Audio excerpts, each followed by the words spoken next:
खुलुमबाय बेयो बड'लेण्ड इंखं टेलिभिजन दिनै 30 सेप्तेम्बर 2022 शुक्रबारखालि सानसेनि बरादखौ नोंथांमोननि खाथियाव लाबोदों आं सदानन्द दैमारिया।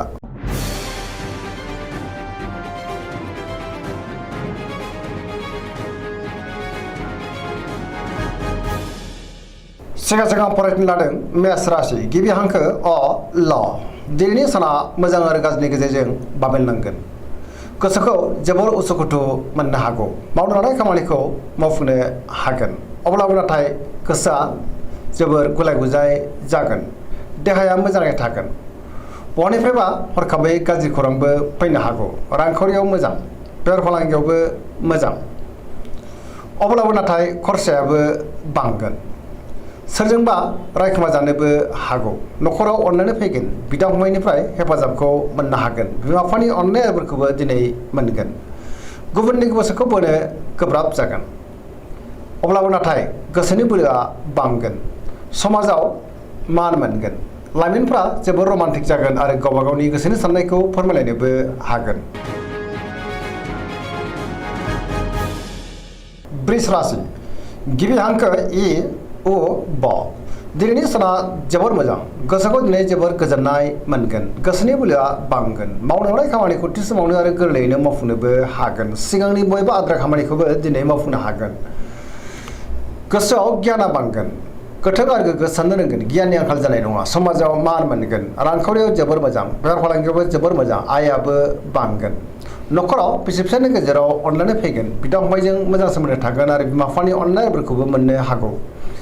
देहाया दिनै मोजाङै थागोन। अब्लाबो नाथाय जानाय लोंनायाव सांग्रां जानांगोन। गुबुननि हेफाजाबखौ मोननो हागोन। जायखि खामानि मावा मानो मोनफ्रोमबो खामानिखौनो दिनै मोजाङैनो मावफुंलांनो हागोन। गोसोनि साननायफ्रा मोगथाङाव जाफुंनो हागौ। पजिटिभ एनार्जिनि गोहोमबो गोग्लैगोन। फरायसाफ्रा दिनै फरायनायाव गोसो दुंखांगोन आरो मोजां फिथाइ मोनगोन।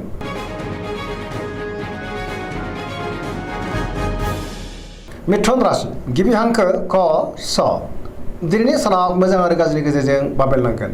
गोसोआव नेगेटिभ साननाय फैनो हागौ। नेगेटिभ एनार्जिनि गोहोमबो गोग्लैनो हागौ। मोनफ्रोमबो बिथिङाव सांग्रां जानांगोन। गियाननि आंखाल जानोबो हागौ। गोसोखौ दिनै जोबोर उसुखुथु मोनगोन।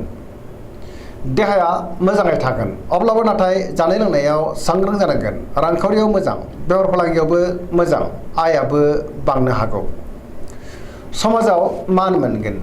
अब्लाबो नाथाय गोसोनि बोलोआ लोरबां जानो हागौ। मावनो लानाय खामानिखौ मावफुंनो गोब्राबबो जागोन हागौ। सोरजोंबा रायखोमा जानोबो हागौ। सांग्रां जानाया गाहाम।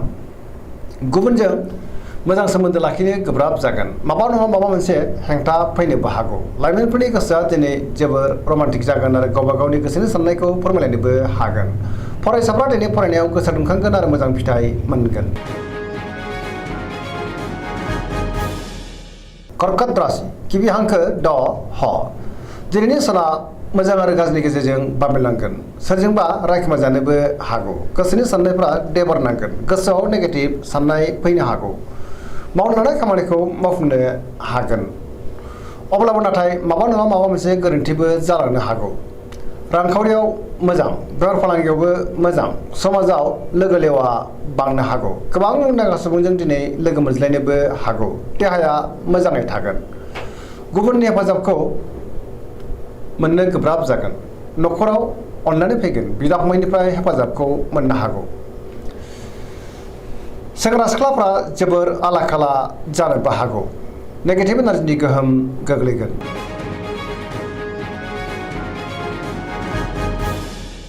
सिंह राशि गिबि हांखो म ट दिनैनि साना जोबोर मोजां। गोसोआव पजिटिभ साननाय फैगोन। गोथों आरो गोग्गो साननो रोंगोन। गियाननि आंखाल जानाय नङा।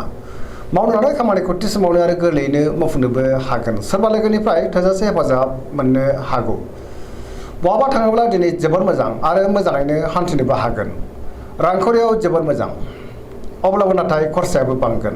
बेफार फालांगियाव मोजां होनजायो।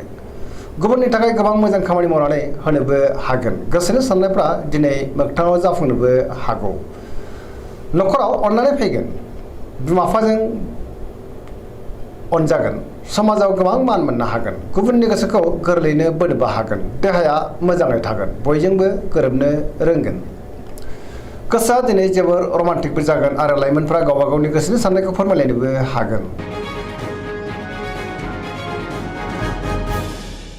कन्या राशि गिबि हांखो प ट दिनैनि साना जोबोर मोजां गोसोआव पजिटिभ साननाय फैगोन गोथों आरो गोग्गो साननो रोंगोन गियाननि आंखाल जानाय नङा मोनफ्रोमबो खामानिखौनो दिनै मोजाङैनो मावफुंलांनो हागोन सिगांनि बयबो आद्रा खामानियाबो दिनै मावफुंजागोन रांखावरियाव जोबोर मोजां अब्लाबो नाथाय खरसायाबो बांगोन बेफार फालांगियाव जोबोर मोजां देहाया मोजाङैनो थागोन गोबां मुंदांखा सुबुंजों दिनै लोगो मोनज्लायनो हागौ न'खराव अननानै फैगोन गोबां खामानियाव दिनै मुखुबबो थागोन आरो जाफुंसारगोन सोरजोंबा बाख्नाय जानोबो हागौ गोसोआ दिनै जोबोर खुसि जागोन पजिटिभ एनार्जिनि गोहोमबो गोग्लैगोन सेंग्रा सिख्लाफ्रा गावबा गावनि गोसोनि साननायखौ फोरमायलायनो हागोन आरो गोसोआबो दिनै जोबोर खुसि जागोन।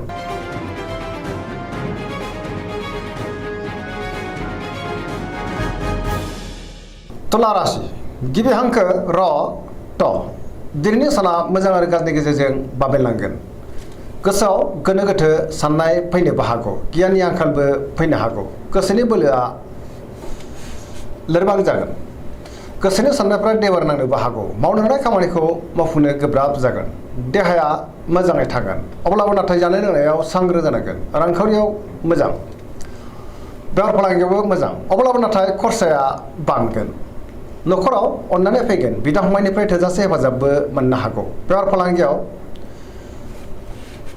मोजां होनजायो गुबुननि गोसोखौ दिनै गोरलैयैनो बोनोबो हागोन लोगोफोरनि हेफाजाबबो मोनगोन गोदान थांखि लानो नाथाय रोंनाय नङा माबा नङा माबा मोनसे गोरोन्थिबो जानो हागौ सेंग्रा सिख्लाफोरनि गोसोआ दिनै जोबोर आला खालाबो जानो हागौ नेगेटिभ एनार्जिनि गोहोमबो गोग्लैनो हागौ सांग्रां जानाया गाहाम।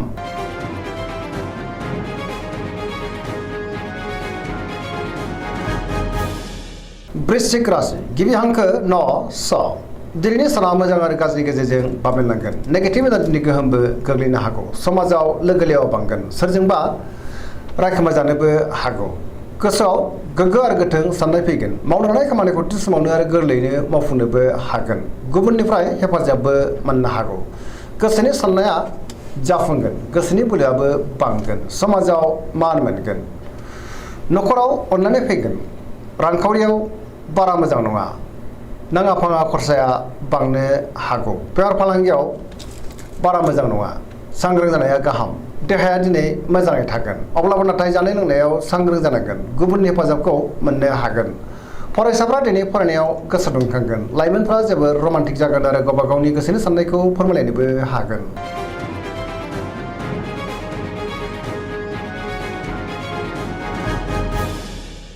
धनु राशि गिबि हांखो ढ फ भ दिनैनि साना जोबोर मोजां गोसोआव बोलो बांगोन मावनो हानाय खामानिखौ थि समावनो आरो गोरलैयैनो मावफुंनोबो हागोन गोसोआव गोथों आरो गोग्गो साननाय फैगोन गियाननि आंखाल जानाय नङा पजिटिभ साननो रोंगोन रांखावरियाव जोबोर मोजां मोननो गोनांखौ दिनै मोननोबो हागौ बेफार फालांगियाव जोबोर मोजां आरो गोबां मुलाम्फा मोननोबो हागौ आयाबो बांगोन बहाबा थाङोब्ला दिनै जोबोर मोजां आरो मोजाङैनो हान्थिनोबो हागोन देहाया दिनै मोजाङैनो थागोन न'खरावबो अननानै फैगोन बिदा फंबायनिफ्राय थोजासे हेफाजाबबो मोननो हागौ लाइमोनफोरनि गोसोआ दिनै जोबोर रमान्टिक जागोन आरो गावबा गावनि गोसोनि साननायखौ फोरमायलायनोबो हागोन।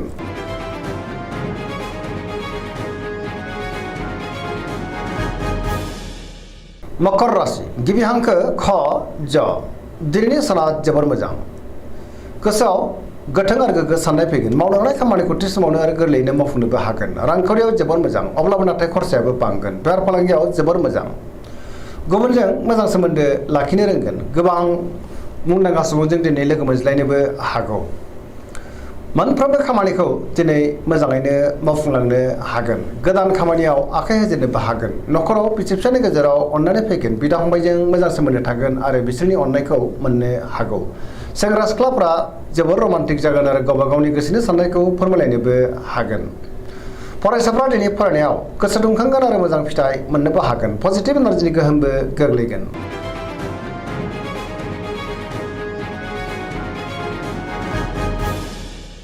कुम्भ राशि गिबि हांखो ग स दिनैनि साना जोबोर मोजां गोसोखौ दिनै जोबोर गोजोननाय मोनगोन मावनो हानाय खामानिखौ थि समावनो आरो गोरलैयैनो मावफुंनोबो हागोन सिगांनि बबेबा आद्रा खामानियाबो दिनै मावफुंजागोन सोरनिफ्रायबा मोजां खौरां मोननोबो हागौ समाजाव दिनै बयजोंबो मान होजागोन गोबां मुंदांखा सुबुंजों दिनै लोगो मोनज्लायनो हागौ रांखावरियाव जोबोर मोजां बहानिफ्रायबा मोजां खौरां फैनोबो हागौ देहाया दिनै मोजाङै थागोन अब्लाबो नाथाय जानाय लोंनायाव सांग्रां जानांगोन न'खराव अननानै फैगोन गुबुनजों मोजां सोमोन्दो लाखिनोबो रोंगोन बिमा बिफानि अननाय आरो बोरखौबो दिनै मोननो हागोन बहाबा थाङोब्ला दिनै जोबोर मोजां पजिटिभ एनार्जिनि गोहोमबो गोग्लैगोन लाइमोनफ्रा जोबोर रमान्टिक जागोन